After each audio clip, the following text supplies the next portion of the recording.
Dios los bendiga, buenas tardes. De nuevo, como todas las tardes a las 3, estamos compartiendo nuestro devocional.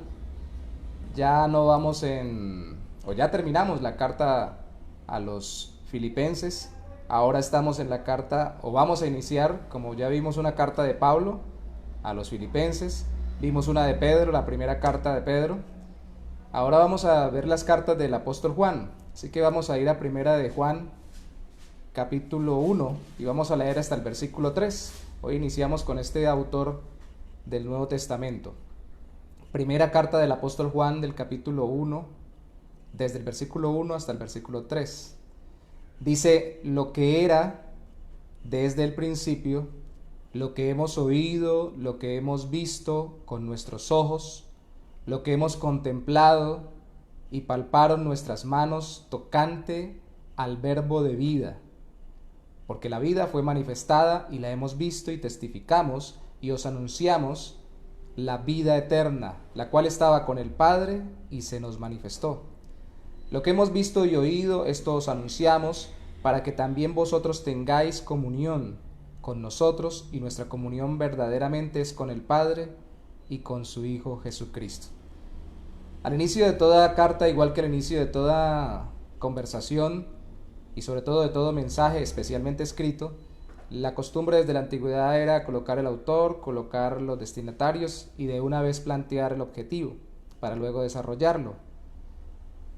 En la carta de Pablo vemos que él se presenta y lógicamente saluda a los destinatarios.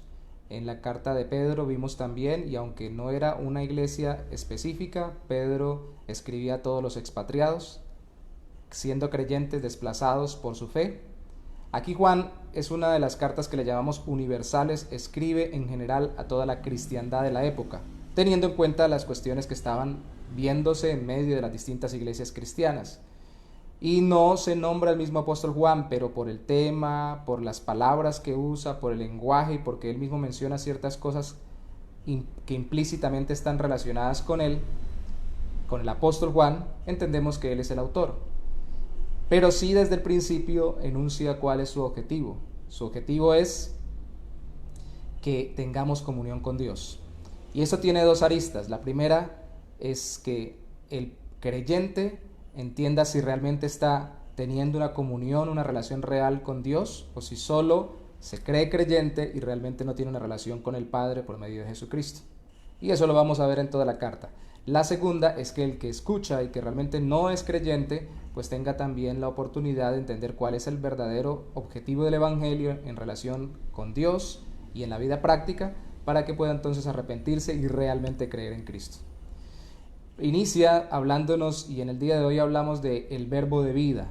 De una vez entendemos, o viene a nuestra mente, a nuestra memoria, Juan capítulo 1, versículo 1, el Evangelio, donde dice: en el principio era el verbo era con Dios y el verbo era Dios. Y este verbo, en el versículo 14, nos dice que este verbo se hizo carne y habitó entre nosotros, del capítulo 1 del Evangelio de Juan. Y luego más adelante dice que este era el unigénito Hijo del Padre, lleno de gracia y de verdad. O sea que este verbo es Jesucristo. Aquí al principio pareciera que fuera el mensaje, porque la palabra verbo significa palabra, que puede significar mensaje escrito o contenido de una doctrina o enseñanza espiritual, pero que específicamente está más que ligada al Evangelio, a Cristo mismo, que es el centro del Evangelio. El Evangelio es el mensaje que habla de Cristo. Pero aquí nos habla de Cristo, lo entendemos porque aunque también utiliza que era desde el principio, que lo hemos oído, que lo hemos visto con nuestros ojos, antes de decir que lo hemos oído, que lo hemos visto con nuestros ojos, decir que era desde el principio, podríamos decir que era el Evangelio planificado desde antes de la fundación del mundo, el mensaje salvador. Y que lo hemos oído, el Evangelio se ha oído, pero dice lo hemos visto con nuestros ojos. Entonces no es un mensaje, es Cristo mismo, que es el centro del mensaje. Ellos lo vieron. Pedro, Jacobo y Juan, dicen algunos. Aquí Juan está citando el evento especial de la transfiguración, dicen algunos, es lo que él hace, que es lo mismo que Pedro cita en una de sus cartas, hablando de que vieron la gloria de Cristo cuando se transfiguró en el monte. Y lo hemos contemplado y palparon nuestras manos tocante al verbo de vida. Se dice Juan, esto no es un mensaje simplemente, nosotros vimos a Cristo, lo oímos y lo tocamos. Es más, lo vieron antes de morir y luego de muerto resucitado también, y lo tocaron. y explica como entre paréntesis, que eso es muy común en el Evangelio de Juan. Juan toca un tema, lo deja, toca otro tema, lo deja, vuelve al primer tema, vuelve y lo deja, vuelve al segundo tema, vuelve y lo deja, agarra un tercer tema y así, con palabras claves dentro de sus escritos. Entonces, aquí, y él hace muchos paréntesis, está hablando de algo y de pronto para, explica algo más profundo y luego sigue con el hilo del tema. Aquí hace un paréntesis para profundizar. La vida fue manifestada y la hemos visto y testificamos y os anunciamos la vida eterna, la cual estaba con el Padre y se nos manifestó. O sea, está profundizando en el hecho de que Cristo es la vida. Recuerden que en el Evangelio precisamente de Juan se registra que Cristo dijo que Él es el camino, la verdad y la vida. Está hablando de una vida más que física, una vida eterna. Y el verso 3 dice, lo que hemos visto, vuelve y sigue con el tema, y oído, esto os anunciamos, para que también vosotros tengáis comunión con nosotros, y nuestra comunión verdaderamente es con el Padre y con su Hijo Jesucristo.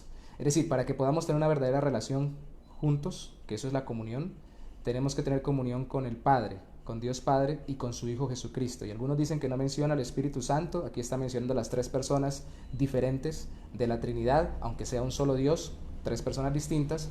No menciona al Espíritu Santo porque Él está inspirando a Juan y está morando en el creyente, en este caso los que recibimos la carta. Pero dice, si queremos tener una buena relación entre nosotros, tenemos que tener una relación correcta con el Padre y con el Hijo. Y para eso es que escribo, para que ustedes tengan una buena relación con Dios Padre y con Cristo Jesús.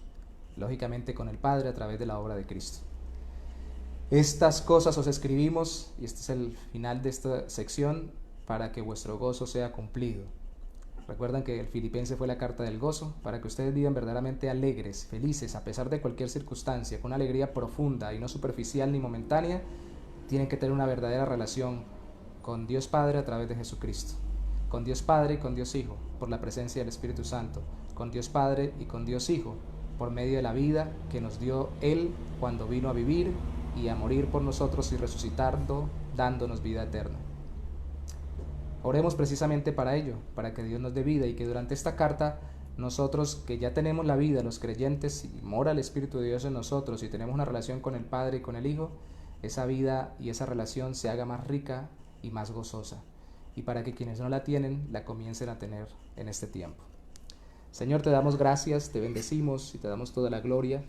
Entendemos, oh Dios, que tú eres nuestro Señor, que tú eres nuestro Salvador, y que la relación contigo es la relación eterna.